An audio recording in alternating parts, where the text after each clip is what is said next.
পৃথিবীকে যখন দেখি তখন যে এই প্রশ্নগুলি আসে সেগুলি সাধারণত আমি আরেকটা ভাগে করি গিটার দিয়ে। তখন শিল্পীর প্রকাশটাই স্বতঃস্ফূর্ত আমি করি, আমার এগুলো ভাবনায় আসে। এই জন্য আমি প্রথমে গান গাই মানুষের সামনে, নতুন পুরানো বুঝি না, যখন যেটা আসে সেটা গাই। আমি বিধাতার সাথে চলছি, আমি তারই সুরে কথা বলছি, এই ভুবন সবার জন্য আর যে যার জন্য ধন্য। আমি প্রকৃতির সাথে চলছি, আমি তারই সুরে কথা বলছি। হ্যাঁ, আমি অনেক দিন পরে একক গানের অনুষ্ঠান করছি। এটা আজব কারখানা, ওরা আয়োজন করেছে। গানটা আমার নিজের কিছু গান নিয়ে অনেক দিন পর একটা সোলো শো।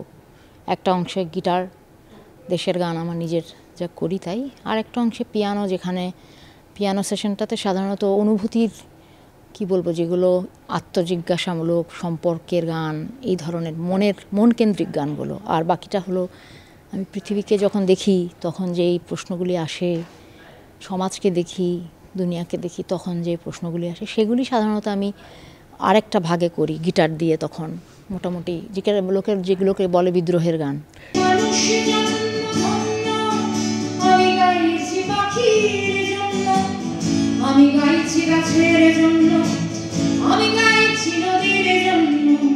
না, আমি অন্যের ব্যাপারে বলবো না কার কি করা উচিত, কারণ শিল্পীর উপরে আসলে কোনো ধরনের ঔচিত্যবোধ চাপানো যে এটা করতে হবে। শিল্পীর প্রকাশটাই স্বতঃস্ফূর্ত।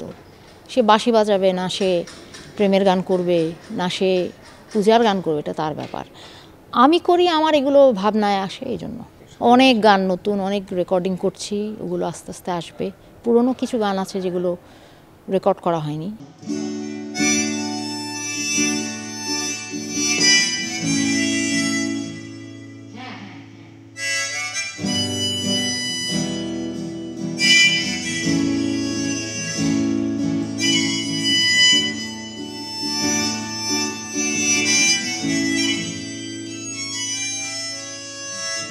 না, আমার গান আমি আসলে নতুন গান আমি অনেক আগের থেকে গাই। মানে ধরেন যেগুলি আমি প্রথমে গান গাই মানুষের সামনে, অর্থাৎ একটা নতুন গান যে রেকর্ড করে ছাড়ি তা না।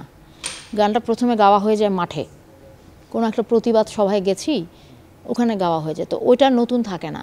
এমন অনেক গান আছে যেগুলি আজকে গাইবো, যে গানগুলির এখনও রেকর্ডিং হয়নি, কিন্তু আমি পারফর্ম করি এবং মানুষও জানে। কাজেই নতুন পুরানো বুঝি না, যখন যেটা আসে সেটা গাই। দর্শককে বলবো ভালো থাকেন, নিজের সঙ্গে থাকেন, পৃথিবীর সঙ্গে থাকেন, প্রতিবাদের সঙ্গে থাকেন, দেশের সঙ্গে থাকেন।